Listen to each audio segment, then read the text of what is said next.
Not only is The Grinch the best Christmas movie of all time, I would go as far to say it is one of the best movies ever made. Ever!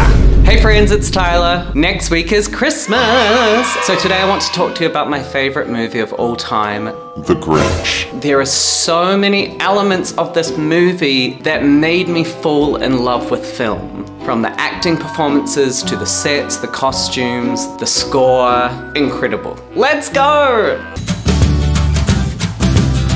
If I had to summarize this movie, similar to stories like Wicked, it poses the question to the audience. Once you know all the facts, do you still believe that this character is wicked? Once you are taught the reasons why this character is the way they are, does that change anything? By relating to yourself and your own humanity, do you see something different in this character that you may not have seen before? So the classic Dr. Seuss book that I grew up loving is incredible. Love it so much. But because it is such a short book, we see the journey of the Grinch from being this old monster who hates Christmas and hates the noise and hates everything about it, to the point that he's going to steal it, and then coming to the realization that because the Who still celebrated Christmas without all of their materialistic items, what does that mean that Christmas truly is? And how does that change him and affect him and his understanding of the world and humanity, as the Grinch would say. Oh, the humanity! Which is a beautiful story in itself, and you can have your own thoughts and feelings about why the Grinch is the way he is and why he feels that way. But this movie really successfully gave us the reason why. And by giving us the reason why, it allowed us to understand and relate, connect with this character in a way that we hadn't seen before. From the very beginning of this film, we are posed the question, what is Christmas really about? What is the reason for this thing? And obviously everyone has their own reasons and everyone relates to it in a different way, but the modern context of what Christmas is, why? What's the reason for it? From the very beginning, we see the Who's being very materialistic about everything. They're very big consumer culture, the hecticness and the craziness of Christmas and everyone trying to outdo each other with presents and lights. And then we get Cindy Lou. And Cindy Lou is the only one who is questioning all of this. She's looking around going, look at everyone acting all crabable. Doesn't this seem superfluous? This girl has crazy vocabulary. But everyone is telling her that the Grinch is bad, the Grinch is evil, and she is the only one asking why? Why is he evil? Why did this happen? Why does no one send him Christmas cards? Why does he hate Christmas? And after she meets him and he sort of reluctantly saves her, her internal conflict drives even further, needing to know why this person is hated so much and ostracized from Whoville. We get the absolute iconic Christmas song, Where Are You Christmas? Where are you Christmas?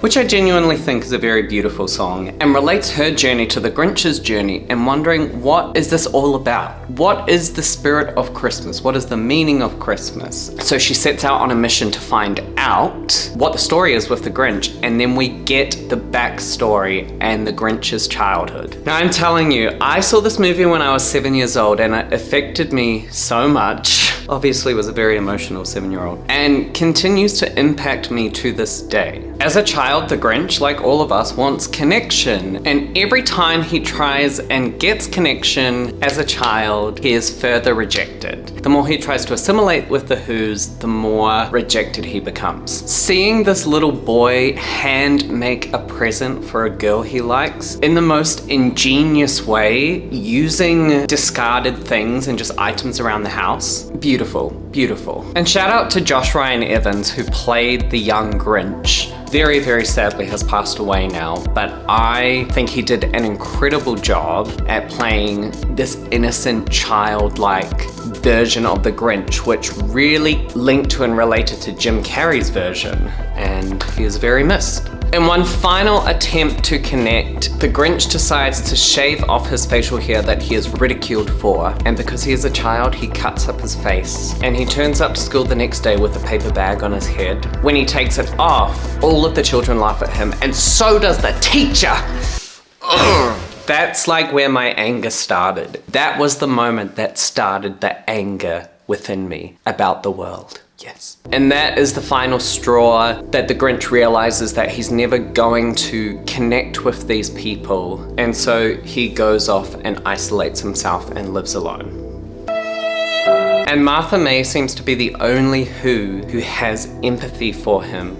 Cindy Lou is finally the only one to say to the rest of the Who's, this is crazy. The Grinch is someone who deserves our respect and our help. She can't understand how they can't see that. And neither can I, Cindy Lou, neither can I. Anyway, she's the first person to finally get him down. This is one of my favorite scenes of all time, when the Grinch comes to the Whobilation, and the way that we see he just belongs with the Who's. They love him and he loves them. And I just think it's so beautiful. Beautiful is my buzzword at the moment. Not only see the way that he connects with the Who's, but to see the openness of the Who's to embrace him back into their society. And it works really well. And of course, the only person it doesn't work for is the mayor, because he has some deep-rooted problems. And then the mayor, who of course is the absolute true villain of the story, does the most diabolical thing and gives him the gift, an electric razor, to remind him that he will always be an outsider and he will never belong. That as long as he's around, the Grinch will never be welcome or accepted into the society. And oof, knife in the chest, knife through the heart. And then we get this tasty monologue of the Grinch finally telling us his feelings about Christmas and how Christmas is all just about selfishness and want and unnecessary need, and the avarice never ends. The Grinch ultimately goes, well, I'm never gonna be accepted here. You guys are never gonna change, so goodbye. I'm gonna create some chaos, go back to my cave. Which ultimately, after everything he's been through, he realizes that the only way to get past this, the only way to bury the past, the only way to move forward is to get rid of Christmas once and for all. Christmas is the root of all of his problems, and the Who's need to be taught a lesson, and so he just needs to eradicate Christmas. It needs to be gone forever. And so, he steals Christmas.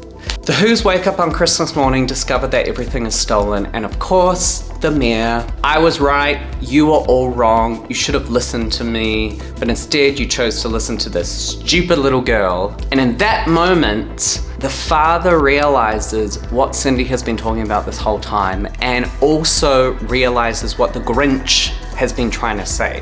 What Cindy and the Grinch have been trying to tell everyone. What is the meaning of Christmas? What is this thing actually about?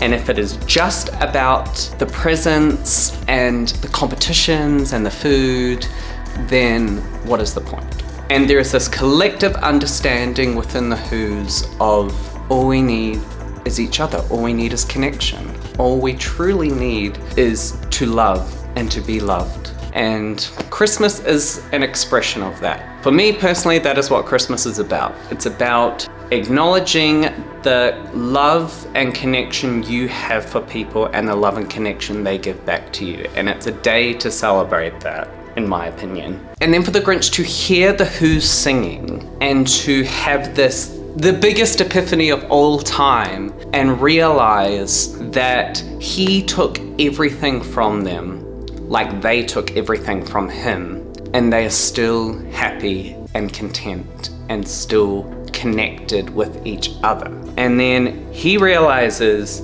that that is the meaning of Christmas. That is what Christmas is about. And actually, he is someone who is worthy of love and worthy of loving others. And then his heart grows 3 sizes.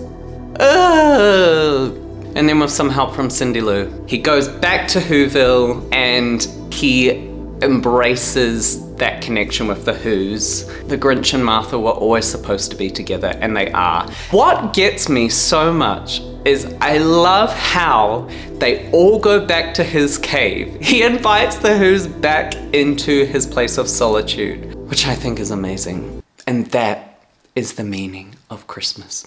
Yeah.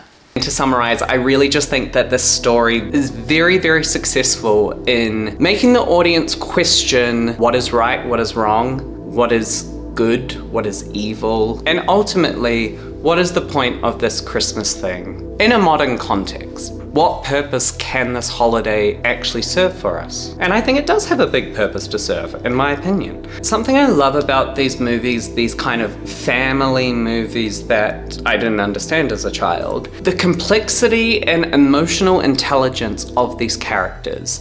They speak in very intellectual terms. There are still words that I have to search up that they say that I can't quite. Avarice is one that I'm like, I know kind of what the meaning of it is, but I have to like search the definition because it's not a word that I ever use. I think the performances in this film are flawless. I mean, Jim Carrey gives everything as the Grinch. His wit, his comedic timing, his ability to make you fall in love with that character and just relate to him on so many levels, I think it's incredible. I seriously cannot imagine anyone else doing that role. I'm not gonna go into the 2018, is it, animated remake, but there's a lot that I could say about that one, but I think that was a really good example of how not to play the Grinch.